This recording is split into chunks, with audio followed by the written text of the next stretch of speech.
తెలుగువారి విశ్వవేదిక టీవీ9 వారధికి స్వాగతం. తెలంగాణ అసెంబ్లీలో వాడి వేడి బడ్జెట్ వార్. బీఆర్ఎస్ ఆర్థిక వ్యవస్థను అస్తవ్యస్తం చేసిందా? విద్యుత్ సంస్థలను నాశనం చేశారా? అధికార కాంగ్రెస్ ఆరోపణల్లో నిజమెంత? వీటితో పాటు మరిన్ని అంశాలపై స్పందించడానికి బీఆర్ఎస్ మాజీ ఎమ్మెల్యే బిగాల గణేష్ గుప్తా టీవీ9 వారధిలో జాయిన్ అవుతున్నారు. ఎన్ఆర్ఐలు కాల్ చేయాల్సిన నంబర్స్ 040234900015, 040234900016. అలానే వాట్సాప్ వీడియో కాల్ నంబర్ 8006036036. నమస్కారం అండి గణేష్ గారు. నమస్తే అండి. గణేష్ గారు, తెలంగాణ బడ్జెట్ సెషన్ చాలా వాడి వేడిగా సాగుతోంది. అయితే రెండు పార్టీల ఆరోపణల తర్వాత ఎవరిది నిజం, ఎవరు ఆరోపణలు చేస్తున్నారనేది ప్రజల్లో ఒక కన్ఫ్యూజన్ ఉంది. సో అసలు ఏంటి పరిస్థితి? ప్రజలకేం కన్ఫ్యూజన్ లేదండి. యాక్చువల్ కన్ఫ్యూజన్ ఉందని మనం అనుకుంటున్నాం, కానీ ప్రజలకేం కన్ఫ్యూజన్ లేదు. ఎందుకంటే 2014 కన్నా ముందు తెలంగాణ ఏ విధంగా ఉంది, 2014 తర్వాత తెలంగాణ ఏ విధంగా అయింది అనేటటువంటి విషయం ప్రజలు గమనిస్తున్నారు. అదేవిధంగా 2023 ఎలక్షన్లో కాంగ్రెస్ గెలిచిన తర్వాత తెలంగాణ పరిస్థితి ఏంది, అసలు తెలంగాణలో కరెంట్ ఉంటుందా, తెలంగాణలో అభివృద్ధి ఉందా, తెలంగాణలో చెప్పినటువంటి స్కీమ్స్ ఏదైనా ఈ గవర్నమెంట్ దాన్ని అమల్లోకి తీసుకొచ్చిందా, లేకపోతే హైదరాబాద్ ఢిల్లీ పోవడం, ఆ పార్టీలో ఎవరెవరికి పోస్టులు ఇవ్వాలి, ఎవరెవరికి మంత్రి పదవులు ఇవ్వాలి, ఇటువంటి వాటి మీద దృష్టి ఉంది తప్ప తెలంగాణలో ఏం అభివృద్ధి జరగాలి, లేకపోతే పాత గవర్నమెంట్ అప్పులు చేసిందనో, లేకపోతే మొత్తం అప్పులమయం చేసి మేమేం అభివృద్ధి చేయలేకపోతున్నాం. మనం ఎన్ని రోజులు మాట్లాడుతారండి ఈ విషయం? అంటే ఇంతకుముందు తెలంగాణ వచ్చినప్పుడు లేకపోతే మాకేమన్నా 1,00,000 కోట్ల రూపాయలు నిధులు పెట్టి ఆంధ్రప్రదేశ్ ప్రభుత్వం నుంచి అప్పచెప్పారా? ఆ రోజు కూడా అప్పచెప్పలేదు కదా. ఏ విధంగా అయితే రాష్ట్రం విడిపోయిందో అప్పటి నుంచి కేసీఆర్ గారు రాష్ట్రాన్ని గాడిలో పెట్టాలనేటటువంటి ఉద్దేశంతో ఎప్పటికప్పుడు నిధులు పెంచుతూ ఈరోజు ఈ పరిస్థితికి తీసుకొచ్చింది మరి మాజీ ముఖ్యమంత్రి కేసీఆర్ గారే. మరి నిజంగా ఆ విషయంలో మీకు చిత్తశుద్ధి ఉంటే, తెలంగాణ అభివృద్ధి పట్ల మీకు చిత్తశుద్ధి ఉంటే మీరు రెవెన్యూ పెంచండి, మీరు అప్పులు తీర్చండి. మరి భారతదేశంలో చూసినట్టయితే నరేంద్ర మోడీ గారికి అప్పులు మీరు ఇచ్చినప్పుడు కూడా జీరో చేసి ఏమి ఇవ్వలేదు కదా. Is carry over. ఈరోజు మేము ఉండొచ్చు, రేపు మీరు ఉండొచ్చు, మళ్ళీ మేము రావచ్చు. ఒకవేళ మీరు దిగిపోయి మళ్ళీ మాకు అప్పచెప్పే రోజు మీరు అన్ని జీరో చేసిస్తారా? కాదు కదా. So this is a system. A party rule చేస్తుంది, ఎవరు ముఖ్యమంత్రిగా ఉన్నారనేటటువంటి విషయం కాదు. మీ చిత్తశుద్ధి నిజంగా అభివృద్ధి విషయంలో చూపెట్టాలంటే, నిజంగా తెలంగాణని గాడిలో పెట్టాలంటే మీరు నిధులు ఏ విధంగా సమకూర్చాలి, నిధులు కేసీఆర్ గారు ఏ విధంగా అయితే రెవెన్యూ డెవలప్ చేసిర్రో మీరు ఆ విధంగా రెవెన్యూ డెవలప్ చేసి మరి తెలంగాణని అభివృద్ధి చేసుకొని తీసుకురావాలి తప్ప రోజు 10 సార్లు కరెంటు పోవడము, లేకపోతే మేము ఇది ఇస్తాం అది ఇస్తాం అని చెప్పేసి అన్ని కబుర్లు చెప్పారు. కానీ ఈరోజు ఏవి కూడా అమలుకు నోచుకోవడం లేదు. 2 లక్షల రూపాయలు రుణమాఫీ అన్నారు, దాదాపు 45,000 కోట్లు కావాలి, కానీ చేసింది ఎంత? 6,500 కోట్లు. మరి 15 ఆగస్టు లోపల చేస్తామని చెప్పేసి తెలంగాణలో ఎన్ని ప్రముఖ దేవాలయాలు ఉన్నాయో అన్ని దేవాలయాల మీద మరి ముఖ్యమంత్రి గారు వివిధ సందర్భాల్లో ఒట్లేసుకున్నటువంటి సంగతి కూడా మనం చూస్తాం. కానీ ఏం జరిగింది? ఏం జరగలే. కాబట్టి చిత్తశుద్ధి ముమ్మాటికి టీఆర్ఎస్ పార్టీకే ఉంది, కేసీఆర్ గారికే ఉంది. ప్రజలకు ఎలాంటి కన్ఫ్యూజన్ లేదు. నిజమైనటువంటి పార్టీ తెలంగాణలో టీఆర్ఎస్ పార్టీనే. అనవసరంగా మనం ఓడగొట్టుకున్నాం అనేటటువంటి బాధలో తెలంగాణ ప్రజలు. రైట్, మనకు కాల్ ఉన్నారు. మనోహర్ డెట్రాయిట్ నుండి కాల్ చేశారు. మనోహర్ గారు నమస్తే సార్. ఒక 2 క్వశ్చన్స్ ఏంటంటే, యాక్చువల్ గా బీఆర్ఎస్ పార్టీ 2014లో గవర్నమెంట్ వచ్చిన తర్వాత బంగారు తెలంగాణ కాన్సెప్ట్ చెప్పారు. కానీ అది ఎగ్జిక్యూషన్ లో అంత పకడ్బందీగా, అంత చిత్తశుద్ధితో, అంటే గ్రామీణ స్థాయిలో, మండల స్థాయిలో, జిల్లా స్థాయిలో బంగారు తెలంగాణ అంత మంచిగా తీసుకు వెళ్ళలేకపోయారు. అంటే చాలా చోట్ల చెప్పాలంటే మండల స్థాయిలో సూపర్ స్పెషాలిటీ హాస్పిటల్ కడతామని చెప్పారు. అంటే తెలంగాణ ఉద్యమం టైంలో కేసీఆర్ గారు చెప్పినవి చాలా పెద్ద పెద్ద మాటలు ఏవి కూడా అంత గొప్పగా చేయలేకపోయారు. ఎందుకు బంగారు తెలంగాణ కాన్సెప్ట్ అంత ఎగ్జిక్యూషన్ లో ఎందుకు ఫెయిల్ అయ్యారు? సెకండ్ ఏంటంటే, ఇప్పుడు అధికారంలోకి వచ్చిన తర్వాత ప్రగతి భవన్ ఎందుకు కట్టినటువంటి ముఖ్యమంత్రికి ఇల్లు లేదా? అంటే అధికారంలోకి రాగానే అఫీషియల్ సీఎం హౌస్ అని అసలు మీరెవరు కట్టుకోవడానికి గవర్నమెంట్ సొమ్ముతో, ప్రజా సొమ్ముతో ముఖ్యమంత్రులు విలాసవంతమైన భవనాలు కట్టుకోవడానికి వీల్లేదు. ఎందుకంటే మీకు ఇల్లు లేదా, మీకు మీ ఇంట్లో మీరు ఉండలేరా? అధికారంలోకి రాగానే ఎందుకు అంత పెద్ద పెద్ద ఇల్లు కట్టుకోవడం? అది ప్రజా సొమ్ముతో, మీ సొంత డబ్బుతో మీరు ఏమైనా చేసుకోండి, కానీ ప్రజా సొమ్ముతో గవర్నమెంట్ హౌస్లు అని చెప్పేసి అంత ఎందుకు ఖర్చు పెట్టడం? దాని గురించి చెప్పండి. రైట్. సో మనోహర్ గారు, మొదటి ప్రశ్న మీరు ఏదైతే అడిగిందో బంగారు తెలంగాణ చేస్తామన్నా చేయలేదని. ఒకవేళ మీరు గ్రామీణ వ్యవస్థ చూసినట్టయితే తెలంగాణ రాష్ట్రంలో తెలంగాణ రాకముందు ఏ విధంగా ఉంది, తెలంగాణ వచ్చిన తర్వాత ఏ విధంగా ఉంది, మీకు ఒక 2 నిమిషాల్లో మీకు అర్థమయ్యే విధంగా చెప్తాను. తెలంగాణ రాష్ట్రంలోనే కాదు, భారతదేశంలో ఎక్కడ కూడా గ్రామాల్లో ప్రాపర్ శానిటేషన్ సిస్టమ్ లేదు. అంటే ఇంటి నుంచి చెత్త ఎత్తడం మొదలు పెడితే, తడి చెత్త పొడి చెత్త ఎత్తడం మొదలు పెడితే ట్రాక్టర్లలో తీసుకొని పోయి గ్రామ స్థాయిలోనే డంపింగ్ యార్డులు పెట్టింది తెలంగాణ రాష్ట్ర ప్రభుత్వం. భారతదేశంలో మొట్టమొదటి నంబర్ 1. మార్నింగ్ చెత్త కలెక్షన్ తర్వాత మళ్ళీ నాటినటువంటి చెట్లకు నీళ్లు పోయడం కోసం ట్యాంకర్ పెట్టుకొని నీళ్లు పోపించింది. గ్రామాల్లో చెట్లు పెంచింది కూడా తెలంగాణ రాష్ట్ర ప్రభుత్వం.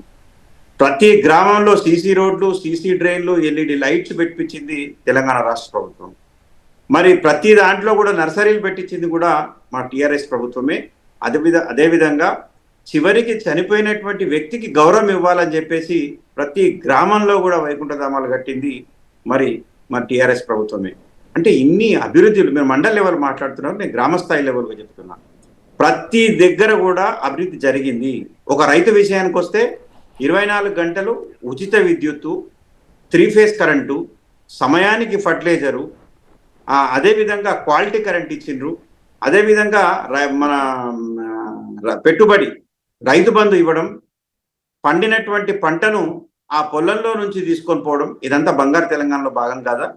రాష్ట్ర స్థాయిలో మీరు చూసినట్టయితే ఒక కాళేశ్వరం కావచ్చు, ఒక యాదగిరిగుట్ట దేవాలయం కావచ్చు, ఒక సెక్రటరేట్ కావచ్చు, ఒక కమాండ్ కంట్రోల్ కావచ్చు, రోడ్ల విస్తరణ కావచ్చు, ఔటర్ రింగ్ రోడ్ కావచ్చు, ఇవన్నీ కూడా బంగారు తెలంగాణలోనే భాగమే మోహన్ గారు. మరి అదేవిధంగా ఇంకో క్వశ్చన్ కూడా మీరు చేసిండ్రు, ఎందుకు ముఖ్యమంత్రి నివాసం మీరు కట్టుకోవాలి, ఆయనకి ఇల్లు లేదా అని చెప్పేసి. ముఖ్యమంత్రి గారు కట్టింది ప్రజాధనంతో అన్న మాట వాస్తవం. ముఖ్యమంత్రి గారికి సెక్యూరిటీ ఇష్యూస్ ఉంటాయి, ముఖ్యమంత్రి గారికి ఒక అధికార నివాసం ఉండాలి. ఈరోజు ప్రజలు ఓడించిండ్రు, మరి ముఖ్యమంత్రి గారు అక్కడే ఉన్నారా? అది సొంత ఇల్లు కాదే, అక్కడి నుంచి వెళ్ళిపోయి తన ఇంటికి వచ్చేసి, తన సొంత ఇంటికి వచ్చేసారు. ఒకవేళ తనకు ముఖ్యమంత్రిగా ఉన్నప్పుడు అక్కడ ఉన్నట్టయితే చాలా చిన్న ఇరుకైనటువంటి సందులో కేసీఆర్ గారు ఉంటారు. అక్కడ వాహనాలకు పార్కింగ్ వ్యవస్థ లేదు, జనాలు వస్తే కలిసేటటువంటి పరిస్థితి లేదు, ప్రాపర్గా సెక్యూరిటీ సిస్టమ్ లేదు. అందుకోసం అని చెప్పేసి అధికార నివాసం నిర్మించిండ్రు. ఏ ప్రభుత్వం యొక్క ఆస్తి అయినా కూడా అది ప్రజల సొమ్ముతోనే కడతారు తప్ప సొంత సొమ్ముతో కాదు. ఈరోజు ముఖ్యమంత్రి గారు వచ్చేసారు, దాంట్లో అధికారంలో ఉన్నటువంటి పార్టీలో ఉప ముఖ్యమంత్రి గారు దాంట్లో నివాసం ఉంటున్నారు కదా, దాంట్లో తప్పేం లేదు. అన్ని రాష్ట్రాల్లో కూడా ముఖ్యమంత్రులకు ఏ విధంగా అయితే గవర్నర్ బంగ్లాలు ఉంటాయో, ఏ విధంగా అయితే మినిస్టర్ క్వార్టర్స్ ఉంటాయో, అందులో భాగంగానే ముఖ్యమంత్రికి ఒక నివాసం కట్టారు తప్ప దాన్ని పెద్ద భూతద్దం పెట్టి మనం చూడాల్సినటువంటి అవసరం లేదు. రైట్. మరో కాల్ ఉన్నారు, ఆనంద్ కాలిఫోర్నియా నుండి కాల్ చేశారు. ఆనంద్ గారు. గణేష్ గారు నమస్తే అండి. తెలంగాణ గవర్నమెంట్ ఫామ్ అయ్యి 8 months అయిందండి. 8 months అయిందండి ఇప్పటికీ. కానీ కేసీఆర్ గారు ఇంతవరకు అసెంబ్లీలో అడిగిపెట్టినట్టు దాఖలాలు లేవండి. అది ఎమ్మెల్యే ఓట్ తీసుకోవడానికి తప్ప. సాఫ్ట్వేర్ లో మీకు తెలుసుంటుంది, నో వర్క్ నో పే అని ఉంటుంది. కేసీఆర్ గారికి క్యాంపెయినింగ్ సంబంధించిన దానికి వెళ్ళడానికి ఓపిక ఉన్నప్పుడు ఎందుకు ఏమంటారు అసెంబ్లీకి రావడానికి ఆయనకి అంత ఓపిక ఉండదండి.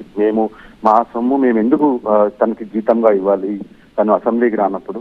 కాస్త దీని గురించి వివరించి చెప్తారా అండి? అలాగే కేసీఆర్ గారు ఈ సంవత్సరం వస్తారా లేకపోతే ఇంకో 2-3 ఏళ్ళు పడుతుందా అండి అసెంబ్లీ రావడానికి? అది కూడా కొంచెం చెప్తారండి. Thank you. సో ఆనంద్ గారు, న్యూస్ అప్డేట్ చూడనట్టున్నారు. ఇప్పుడే మీ పక్కన విండోలో విజువల్ వస్తూ ఉంది. ఇంతకు ముందు ప్రమాణ స్వీకారం చేసి ఇప్పుడు పక్కన ఉన్నటువంటి విండో జస్ట్ నిన్నగాక మొన్న బడ్జెట్ సమావేశానికి కేసీఆర్ గారు వచ్చిండ్రు. మొన్నటి వరకు తనకు ఆరోగ్యం బాగలేకుండే, ఆ విషయం మీకు తెలుసు. తనకు సర్జరీ అయినటువంటి విషయం కూడా మీకు తెలుసు. మరొక నాయకుడిగా ప్రచారంలో తప్పదు కాబట్టి కర్ర పట్టుకొని ప్రచారం చేసిండ్రు. ఈరోజు మరి ఈ సెషన్లో budget is the most important కాబట్టి ఇప్పుడు నిన్న బడ్జెట్కి వచ్చిండ్రు. మరి ప్రజాధనాన్ని ఎక్కడ కూడా వృధా చేయట్లేదు. ఒక్క విషయం మనం అందరం మనము గీసిన గీతల మీద పొంగిడి వేయడం అని తెలంగాణలో మనం అంటాం. అంటే గీతలు గీయడమే చాలా కష్టం. దాని మీద ఎవరైనా ఆడొచ్చు, ఎవరైనా జంప్ చేయొచ్చు. ఈరోజు రేవంత్ రెడ్డి గారు ముఖ్యమంత్రి కావచ్చు, రేపు ఇంకొకరు కావచ్చు, ఎవరైనా కావచ్చు. కానీ తెలంగాణ రాష్ట్రం సాధించిందే కేసీఆర్ గారు అనేటటువంటి విషయాన్ని మనం ఇక్కడ గుర్తుపెట్టుకోవాలి బ్రదర్. మనం అందరికంటే స్పెషల్ రెస్పెక్ట్ మనం కేసీఆర్ గారికి ఇవ్వాలి. ఈరోజు ఆయన ఉన్నాడు కాబట్టి మనకు ఒక రాష్ట్రం అనేది ఏర్పడింది, మన తెలంగాణ ప్రజలకు ఒక గౌరవం అనేది ఏర్పడింది. ఖచ్చితంగా కేసీఆర్ గారు అసెంబ్లీకి వస్తారు.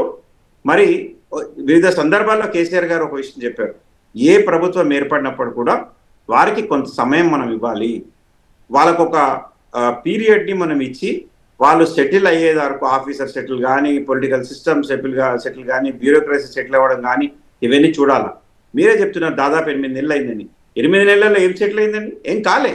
కానీ కేసీఆర్ గారు కొంత సమయం ఇచ్చారు.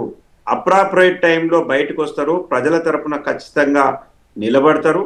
నా కంఠంలో ప్రాణం ఉన్నంత వరకు తప్పకుండా తెలంగాణ ప్రజలకు న్యాయం అయ్యే విధంగా నేను చూస్తే తప్ప, అది నేను అధికారంలో ఉండొచ్చు, ప్రతిపక్షంలో ఉండొచ్చు, అన్యాయం జరుగుతుంటే చూస్తూ ఊరుకోనని చెప్పినటువంటి విషయాన్ని కూడా నేను గుర్తు చేస్తున్న వద్ద తప్పకుండా అసెంబ్లీకి వస్తాను. రైట్. అంటే తెలంగాణ ఆర్థిక వ్యవస్థను బీఆర్ఎస్ సర్వనాశనం చేసిందని అధికార పార్టీ ఆరోపణలు చేస్తూ ఉంది. సో దానికి మీ కౌంటర్ ఏంటి? నేను ఇంతకు ముందే చెప్పినమ్మా, ఎవరు కూడా 1 లక్ష కోట్లు 10 లక్షల కోట్లు తీసుకొచ్చి ఇవ్వరు. నంబర్ 1, దాన్ని జీరో చేసి ఇవ్వరు. ఈరోజు చంద్రబాబు నాయుడు గారు కూడా అదే మాట్లాడుతున్నారు. ఆంధ్ర యొక్క ఆర్థిక సిస్టమ్ని సర్వనాశనం చేశారని చెప్పేసి మాట్లాడుతున్నారు. ఎవరు కొత్తగా ముఖ్యమంత్రి వచ్చినా, ఎవరు ప్రధానమంత్రి వచ్చినా కూడా అదే మాట మాట్లాడుతున్నారు. నేను ఇదే ప్రశ్న నేను అడుగుతా ఉన్నా, మరి కాంగ్రెస్ పార్టీ ఆంధ్రప్రదేశ్లో దిగిపోయినప్పుడు, ఆంధ్రప్రదేశ్ విడిపోయినప్పుడు తెలంగాణకు కానీ ఆంధ్రప్రదేశ్ కానీ 2 రాష్ట్రాలు కూడా కొత్తగా ఏర్పడ్డాయి. 2 రాష్ట్రాలను కూడా పరిపాలించింది కాంగ్రెస్ పార్టీనే. మరి అటు తెలంగాణకు కానీ ఆంధ్రప్రదేశ్ కానీ మరి అన్నీ జీరో చేసి అప్పులన్నీ తీర్చేసి మాకు అప్పచెప్పిందా? కాదు కదా. అప్పులను పంచింది. ఉన్నటువంటి అప్పులను రోరాటా బేసిస్లో తెలంగాణ రాష్ట్రానికి ఆంధ్రప్రదేశ్కి అప్పులను పంచిచ్చింది. ఈరోజు కూడా ఏది చేసినా తెలంగాణ ప్రజల యొక్క ప్రయోజనాల కోసం చేసింది తప్ప కేసీఆర్ గారి కోసమో లేకపోతే వారి కుటుంబ సభ్యుల కోసమో కాదు. రేపొద్దున రేవంత్ రెడ్డి గారు అప్పు చేసినా కూడా తెలంగాణ రాష్ట్రాన్ని నడిపేయడానికి తప్ప మరొకటి. రైట్. మరో కాల్ ఉన్నారు, సందీప్ పోలెండ్ నుండి కాల్ చేశారు. సందీప్ గారు నమస్కారం అండి. నమస్తే సందీప్ గారు, చెప్పండి సందీప్ గారు. ఇది చూస్తున్నా అండి, బీఆర్ఎస్ ఆర్థిక వ్యవస్థ అస్తవ్యస్తం చేసిందా అని చెప్పి క్వశ్చన్ మార్క్ పెట్టారు. యాక్చువల్ గా బీఆర్ఎస్ పార్టీ అనేది నేను ఏ పార్టీకి సంబంధించిన వ్యక్తి కాదు, కానీ టీఆర్ఎస్ అని బీఆర్ఎస్ తెలంగాణ కోసం బాగా చేసింది. కానీ ప్రస్తుతం ఉన్న పార్టీ వాళ్ళు ఒక కక్షపూరితంగా చేస్తున్నారని అనిపిస్తుందండి చూసే ప్రతి ఒక్కరికి కూడా. కాకపోతే మీ దగ్గర నుంచి కూడా అటువంటి ప్రతిస్పందన లేదు సార్. అది కొంచెం డిసప్పాయింట్. ఎక్కువ పోరాటం చేసి మీరు చేసిన కార్యక్రమాలు, మీరు చేసిన ఫ్లైఓవర్లు కానీ, హైదరాబాద్ లో ఒక్క ఫ్లైఓవర్ శంకుస్థాపన పడలేదండి. ఫ్లైఓవర్లు శంకుస్థాపనలు కానీ, హరితహారం చేశారు, వర్షాలు పడుతున్నాయి, కేటీఆర్ గారు వాళ్ళందరూ గ్రీన్ క్యాప్లు వేసుకుని హరితహారం చేసేవాళ్ళు. హరితహారం ఒక్క మొక్కని నాటిన సందర్భం కనపడలేదు. ఇవన్నీ చూస్తే చాలా బాధ అనిపిస్తుంది సార్ నాకు. సో మీరు ఒకసారి మీరందరూ కూర్చొని డిస్కస్ చేసి కొంచెం ముందుకు తీసుకెళ్లి పోరాటం గట్టిగా చేసి ఇక్కడ అభివృద్ధి కావాలి సార్ మనకి. ఇప్పుడు కేసీఆర్ గారు చేసిన అభివృద్ధి ఎక్కడా కూడా ఎవరిని ఒక మాట అంటాం కాదు. సో మీరందరూ కూడా అట్లనే పోరాటం చేయాలని చెప్పి కోరుకుంటున్నాను సార్. రైట్ సందీప్ గారు, చాలా మంచి విషయం మీరు చెప్పినారు. ఇంతకుముందు ఆనంద్ గారు అడిగినటువంటి విషయంలో కొంత సమాధానం నేను ఇచ్చిన, దానిలో కంటిన్యూషన్లో భాగంగా నేను ఒకటి చెప్తున్నాను. ఇది టీఆర్ఎస్ అంటేనే ఉద్యమ పార్టీ. తెలంగాణ రాష్ట్రం కోసం, తెలంగాణ ప్రజల కోసం న్యాయం జరగాలని చెప్పేసి ఉద్యమించినటువంటి పార్టీ. ఈరోజు సాధించినటువంటి తెలంగాణలో అప్పుడు ఉమ్మడి ఆంధ్రప్రదేశ్లో అన్యాయం జరుగుతుందని చెప్పేసి మరి ఉద్యమం చేసి తెలంగాణ సాధించుకున్నాం. ఈరోజు స్వరాష్ట్రంలో తెలంగాణ ప్రజలకు అన్యాయం జరుగుతుంది అని అంటే తెలంగాణ ప్రజల కోసం పుట్టినటువంటి పార్టీ టీఆర్ఎస్ పార్టీ నాయకులు ఎవరు కూడా నోరు మూసుకొని కూర్చోరు బ్రదర్. కొంత సమయం ఇవ్వాలి అని చెప్పేసి మాటికి ఏదైతే కేసీఆర్ గారు అంటున్నారో, ఏ ప్రభుత్వమైనా ఏ నాయకుడైనా సెటిల్ కావాలంటే కొంత సమయం పడుతుంది అంటున్నారో, ఆ సమయం కోసమే ఎదురు చూస్తూ ఉన్నాం. తప్పకుండా రాబోయే రోజుల్లో గౌరవ బీఆర్ఎస్ పార్టీ అధ్యక్షులు కేసీఆర్ గారి సూచనలతో వారి ఆధ్వర్యంలో ధర్నాలుంటాయి, నిలదీతలుంటాయి, రాష్ట్ర ప్రభుత్వాన్ని ప్రశ్నలు అడగడం ఉంటుంది, ప్రజల పక్షాన పోరాడేటటువంటి విషయాలు కూడా మీరు రాబోయే రోజుల్లో చూస్తారు. It is too early. అంటే ఒకవేళ ఇప్పుడే మనం ఇచ్చేస్తారే వీళ్ళు 10 సంవత్సరాలు పరిపాలించిండ్రు, మరి వీళ్ళకు 6 నెలలు కూడా సమయం ఇవ్వరా, అంత తొందరపడతారా, బడ్జెట్ కూడా పెట్టలేదు కదా, నిధులు కూడా లేవు కదా అనేటటువంటి మాటలు కూడా ప్రజల నుంచి వస్తాయి. కాబట్టి ఇవన్నీ వేచి చూస్తా ఉన్నాం. తప్పకుండా ప్రజల కోసం గొంతిప్పేటటువంటి పార్టీ బీఆర్ఎస్ పార్టీ, నాయకుడు కేసీఆర్ గారు. రైట్. ఇక మరో ఆరోపణ, విద్యుత్ సంస్థలపై కత్తి వేలాడుతోందని స్వయం సీఎంఏ అంటున్నారు. సో అంతలా నాశనం చేసేశారని ఆరోపిస్తున్నారు. దానికి మీ సమాధానం ఏంటి? అంటే ఒక విషయం అండి, మీరు TV9లో మీరు చాలా సంవత్సరాలుగా మీరు పనిచేస్తున్నారు. 10 సంవత్సరాలు తెలంగాణ వచ్చినప్పటి నుంచి కూడా మీరు TV9లో ఉన్నారు. మీరు కరెంటు భోగం చూసినండి. తెలంగాణ వచ్చిన తర్వాత 1 సంవత్సరం 2 సంవత్సరాల్లో ఒక గాడిని పెట్టిన తర్వాత కరెంటు భోగం మీరు చూసినరా? చూడలే. మరి ఈరోజు రేవంత్ రెడ్డి గారు వచ్చిన తర్వాత మాటికి కరెంటు పోతారు. మరి మాట ఎవరు చెప్తున్నారు?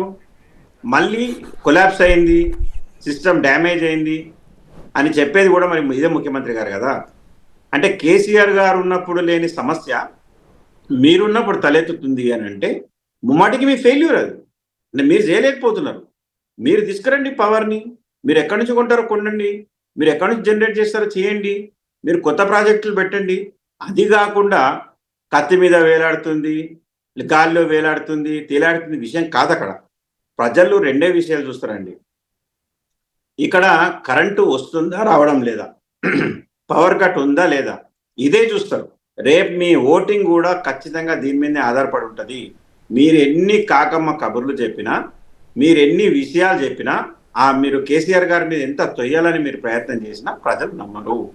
మాకు చిప్పలు ఇచ్చారు, మాకు 2 లక్షల కోట్ల అప్పులు ఇచ్చారు, లేదా మాకు అసలు డబ్బులే లేవు, మాకు నిధులే లేవు అని చెప్తే ఆలోచించే విషయం ఇక్కడ లేదు. మీరు ఆ విషయాన్ని మీ మేనిఫెస్టోలో పెట్టినప్పుడు మీరు ఆలోచించాలి. మీరు 24 గంటలు కరెంట్ ఇస్తాం, ఉచితంగా కరెంట్ ఇస్తాం, 500 రూపాయలకి సిలిండర్ ఇస్తాం, లేదా మీరు ఇచ్చే కళ్యాణ లక్ష్మి తోడుగా 1 తులం బంగారం ఇస్తాం, 2000 4000 పెన్షన్ చేస్తాం. ఇవన్నీ చెప్పింది కాంగ్రెస్ పార్టీ కదండి. మరి 8 నెలల సమయంలో ఏ ఒక్కరికైనా తులం బంగారం వచ్చిందా? రాలేదే. ఏ ఒక్కరికైనా 4000 పెన్షన్ వచ్చిందా? రాలేదే. ఎవరు కూడా ఏం వీరు పెట్టినటువంటి స్కీమ్లు రాలే. ఎన్ని రోజులు మీరు నెపం నెడతారు కేసీఆర్ గారి మీద? ఎన్ని రోజులు మీరు కరెంటు గురించి అబద్ధం ఆడతారు కేసీఆర్ గారి మీద? అది ఎన్నో రోజులు మీరు చేయలేరు. ప్రజలు ఇవన్నీ గమనిస్తూ ఉన్నారు. రాబోయే రోజుల్లో ఖచ్చితంగా మళ్ళీ నిజమైనటువంటి పార్టీ టీఆర్ఎస్ పార్టీ తెలంగాణకు అని చెప్పేసి ప్రజలు గుర్తిస్తారని చెప్పేసి గట్టిగా నేను నమ్ముతున్నాను.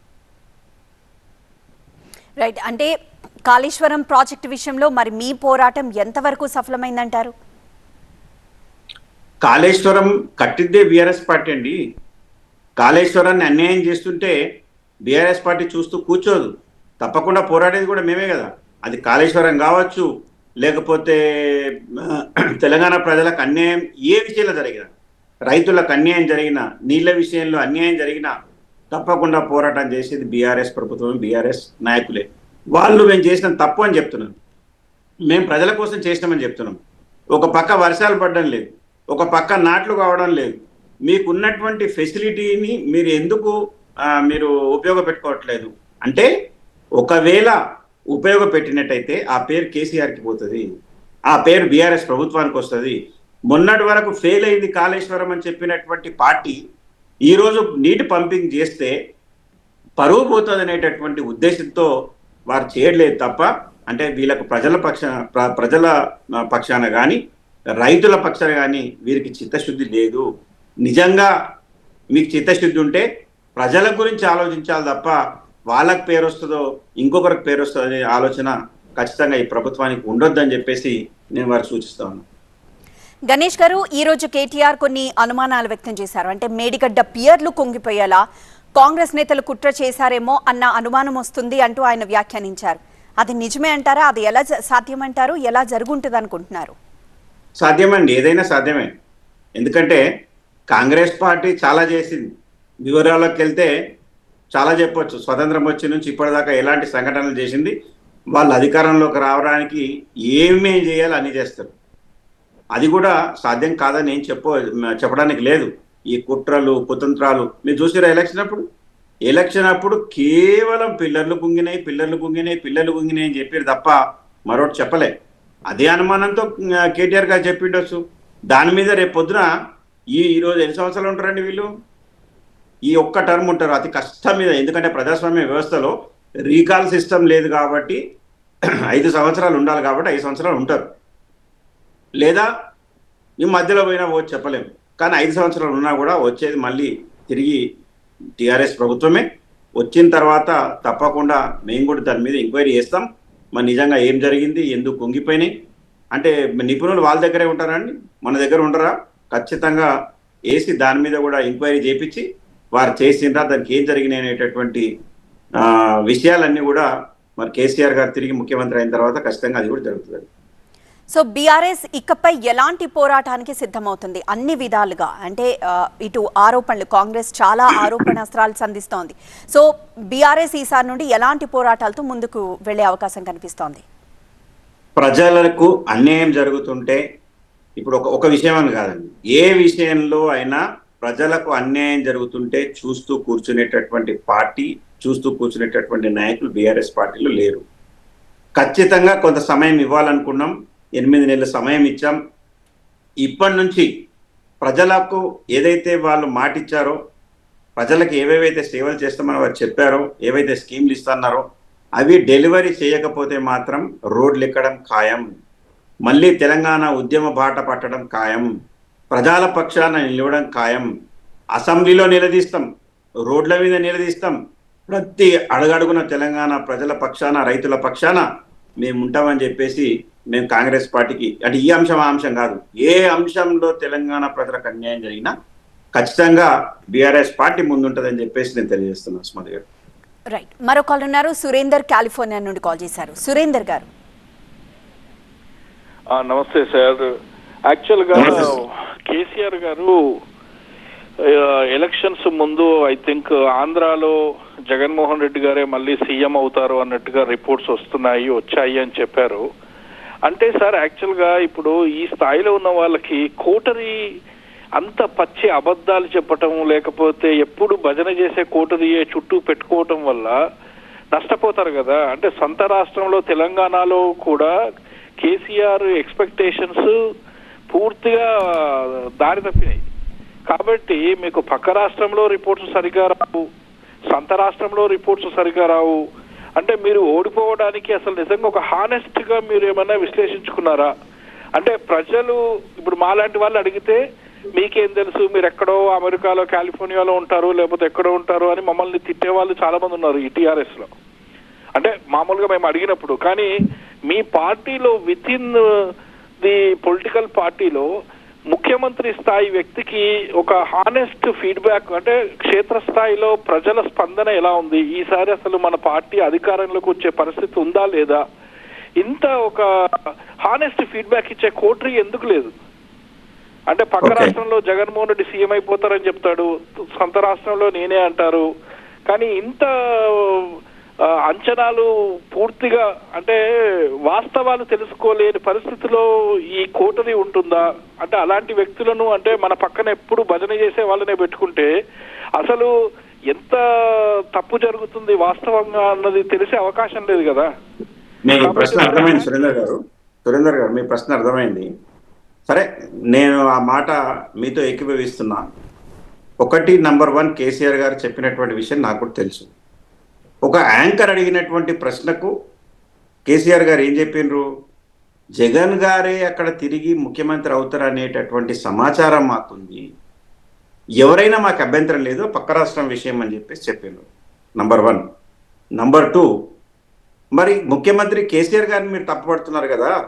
మొన్న ప్రధానమంత్రి నరేంద్ర మోడీ గారు ప్రధానమంత్రి స్థానంలో కూర్చొని 400 పైన సీట్లు మేము గెలుస్తున్నామని చెప్పిండు. ఏ పార్టీ అవసరం లేకుండా బీజేపీకే 400 సీట్ల పైన హోంమంత్రి, ప్రధానమంత్రి ఇద్దరు చెప్పిండు. మరి ఏం జరిగిందండి అక్కడ? ఇక్కడ టీడీపీ అదేవిధంగా నితీష్ కుమార్ గారి పార్టీ లేకపోతే ఈరోజు వాళ్ళు ప్రభుత్వం అధికారంలోకి రాకపోతుండే. ఈ రెండు కలిపి ప్రభుత్వం ఏర్పాటు చేసింది. అంటే మరి ప్రధానమంత్రి కూడా అబద్ధమా? మరి ఆయన కూడా తెలియదా? ఆయన కూడా కోటరీలో పనిచేస్తున్నాడా? మరి సురేందర్ గారు, మీరు ఈరోజు అమెరికాలో మీరు పనిచేస్తున్నారు, మీరు తెలుగు బిడ్డ అయినా అమెరికాలో పనిచేస్తున్నారు. మరి రోజు పొద్దున లేస్తే మీరు బైడెన్ నేనే గెలుస్తా అని చెప్తున్నాడు. మరి అదేవిధంగా మీ మాజీ అధ్యక్షుడు ఆయన కూడా నేనే గెలుస్తా అని చెప్తున్నాడు, ట్రంప్ గారు.